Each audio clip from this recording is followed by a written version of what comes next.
વલસાડના વેજલપુર રોડ ઉપર બાઇક ચાલક સામેથી આવતા ટ્રક સાથે અથડાતા અકસ્માત સર્જાયો। ગેસના સિલિન્ડર ભરેલા ટ્રક સાથે બાઇક અંદાજે 20 થી 30 મીટર સુધી કચડાઈ, બાઇક ચાલકને ઈજા।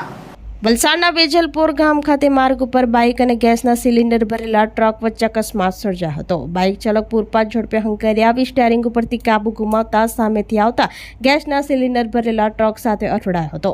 ટ્રક સાથે અથડાયા બાદ બાઇક અંદાજે 20 થી 30 મીટર સુધી ટ્રકના આગળ ઘસડાઈ હતી, જે અકસ્માતની ઘટનામાં બાઇક ચાલકને ગંભીર ઈજા પહોંચી હતી। ઘટનાની જાણ થતાં આસપાસના લોકો દોડી આવ્યા હતા અને ઈજાગ્રસ્ત બાઇક ચાલકને સારવાર અર્થે 108 મારફતે હોસ્પિટલમાં ખસેડવામાં આવ્યો હતો। ઘટનાની જાણ રૂરલ પોલીસને થતાં સ્થળ ઉપર આવી પહોંચી તપાસ હાથ ધરી હતી।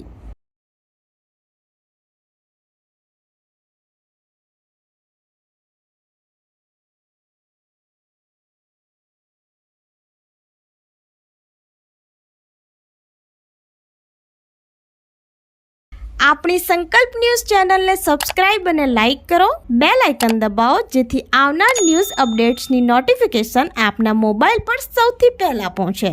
Like, subscribe and share the video.